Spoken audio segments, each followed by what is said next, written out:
Bismillahirrahmanirrahim. Alhamdulillah wassalatu wassalamu ala Rasulillah wa ala alihi wa ashabihi wa man tabi'ahum bi ihsanin ila yaumiddin wa ba'd.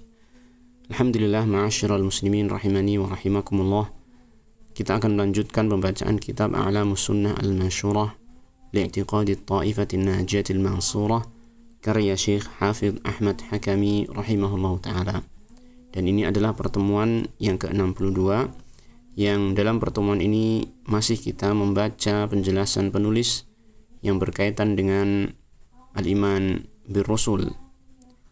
Pada kesempatan yang lalu, pada pertemuan yang ke-61, telah kita baca penjelasan dari penulis tentang siapakah Rasul yang pertama.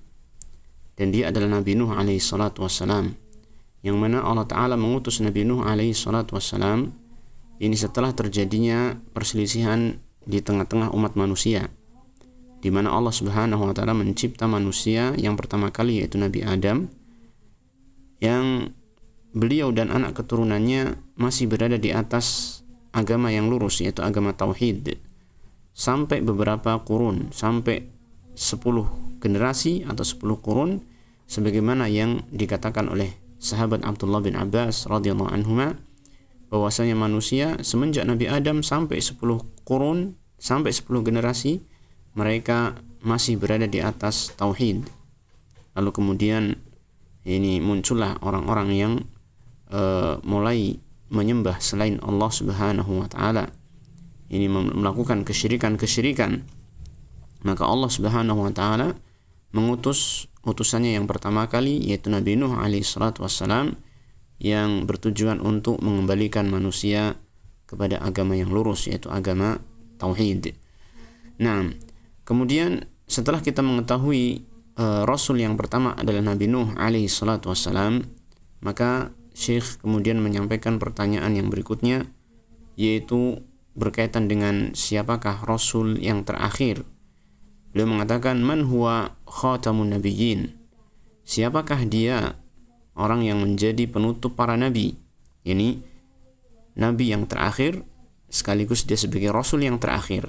Nah, beliau mengatakan khatamun nabiyyin Muhammadun sallallahu alaihi wasallam, yang menutup seluruh para nabi adalah Nabi Muhammad sallallahu alaihi wasallam.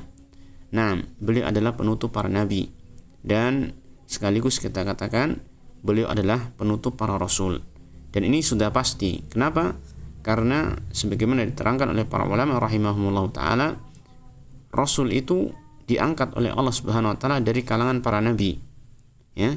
Sehingga ketika nabi itu telah tertutup, telah diakhiri dengan Nabi Muhammad sallallahu alaihi wasallam, yang beliau juga sekaligus sebagai rasul, maka otomatis karena tidak ada lagi nabi setelahnya, maka tidak ada lagi rasul setelahnya. Dan dengan demikian maka beliau Nabi Muhammad SAW adalah Nabi yang terakhir sekaligus Rasul yang terakhir. Nah, kemudian agar keyakinan ini tidak kita bangun tanpa dasar, maka Syekh mengajak kita untuk memahami atau mengetahui dalil dari pernyataan ini. Maka beliau bertanya, mad dalilu ala dzalik, apa dalil yang menunjukkan akan hal tersebut? Nah, maka beliau mengatakan, qala Allah Ta'ala, dalilnya adalah firman Allah Ta'ala, ma kana Muhammadun aba ahadim min rijalikum walakin Rasulallahi wa khataman nabiyyin. Yang ini disebutkan oleh Allah Ta'ala dalam surat Al-Ahzab ayat yang ke-40. Allah Ta'ala berfirman, tidaklah Muhammad sallallahu alaihi wasallam adalah bapak dari salah seorang laki-laki di antara kalian, ya. Nabi Muhammad sallallahu alaihi wasallam bukanlah bapak dari salah seorang laki-laki di antara kalian. Karena kalau kita lihat sejarah, memang beliau sallallahu alaihi wasallam sebenarnya beliau memiliki putra, ya, anak laki-laki, tetapi keseluruhan putra beliau meninggal dunia ketika masih kecil. Sehingga beliau sallallahu alaihi wasallam tidaklah menjadi orang tua atau bapak dari laki-laki dewasa yang ada ketika ayat ini turun. Nah, walakin Rasulullah wa khataman nabiyyin, akan tetapi beliau adalah utusan Allah dan penutup para nabi. Nah, kalimat yang terakhir ini wa khataman nabiyyin merupakan dalil yang sangat tegas bahwasanya beliau sallallahu alaihi wasallam adalah penutup para nabi. Ya, tidak ada nabi setelah beliau sallallahu alaihi wasallam. Kemudian disampaikan juga dalil dari hadis-hadis Rasulullah sallallahu alaihi wasallam. Wa qala an-nabiy sallallahu alaihi wasallam, "Innahu sayakunu ba'di kadzdzabuna thalathuna kulluhum yad'i annahu nabiyyun wa ana khatamun nabiyyin wa la nabiyya ba'di." Hadis ini sebagaimana disebutkan dalam catatan kaki, hadis yang sahih diriwayatkan oleh Imam Ahmad, Abu Daud dan Tirmidzi. Nah, beliau sallallahu alaihi wasallam mengatakan, innahu, sungguh bahwasanya sayakunu ba'di, akan ada sepeninggalku nanti kadzdzabuna thalathun, orang-orang yang pendusta, para pendusta yang jumlahnya ada 30.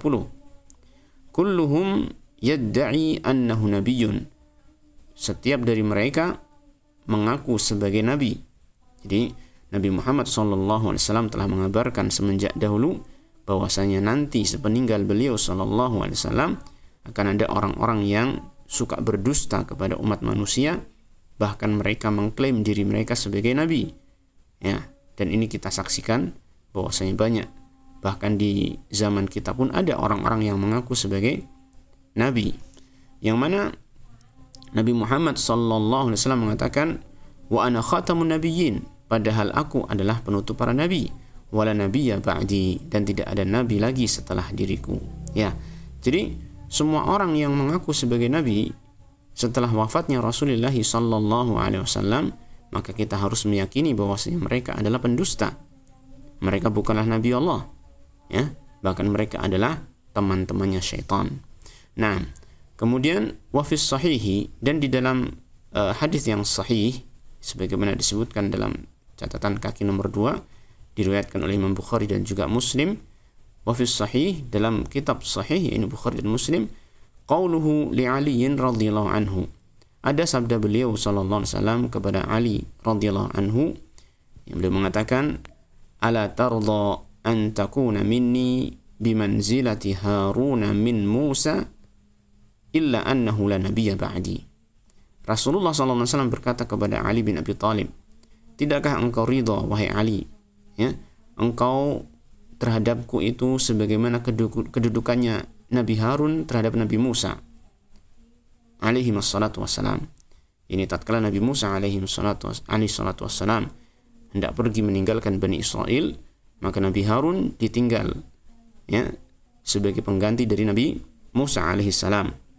Maka demikian pula Rasulullah SAW mengatakan kepada Ali tatkala Rasulullah SAW hendak pergi, ya, melakukan sebuah peperangan, kemudian kemudian sahabat Ali bin Abi Thalib radhiyallahu anhu tidak ikut, maka Nabi SAW menenteramkan atau menghibur Ali radhiyallahu anhu bahwasanya ditinggalnya Ali bin Abi Thalib radhiyallahu anhu bukan karena satu hal yang buruk, bahkan kata beliau sallallahu alaihi wasallam, kedudukannya sebagaimana Harun yang ditinggalkan oleh Nabi Musa alaihi wassalam.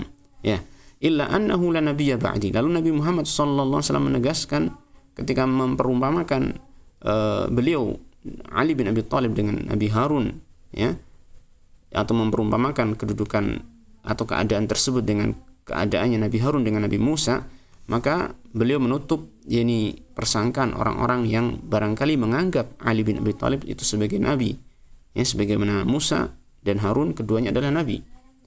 Maka beliau mengatakan illa annahu la nabiyya ba'di, hanya saja tidak ada nabi setelahku. Yani Ali bin Abi Thalib bukanlah nabi. Ya, siapa saja setelah Nabi Muhammad sallallahu alaihi wasallam tidak ada yang menjadi nabi. Nah, karena beliau adalah khatamun nabiyyin. Nah, kemudian disampaikan hadis yang ketiga, wa qauluhu sallallahu alaihi wasallam fi hadits ad-dajjal, dan sabda Nabi sallallahu alaihi wasallam dalam hadis yang menyebutkan tentang Dajjal, beliau mengatakan wa ana khatamun nabiyyin wa la nabiyya ba'di, dan aku adalah penutup para nabi dan tidak ada nabi sepeninggalku. Ya, hadis ini yang disebutkan dalam catatan kaki disebutkan dalam catatan kaki nomor 3, ya, disebutkan dalam riwayat Bukhari dan juga Muslim dan juga Ahmad.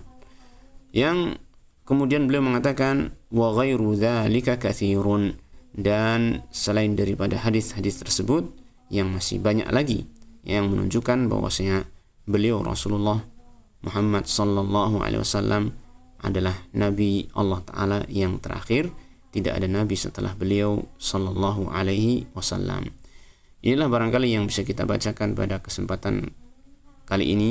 Insyaallah kita akan lanjut pembacaan kitab ini pada pertemuan berikutnya yang membicarakan insyaallah taala tentang keistimewaan dan kekhususan Nabi kita Muhammad sallallahu alaihi wasallam. Untuk sementara kita cukupkan. Wassallallahu wasallam ala nabiyyina Muhammadin wa ala alihi wa sahbihi ajma'in. Walhamdulillahi rabbil alamin.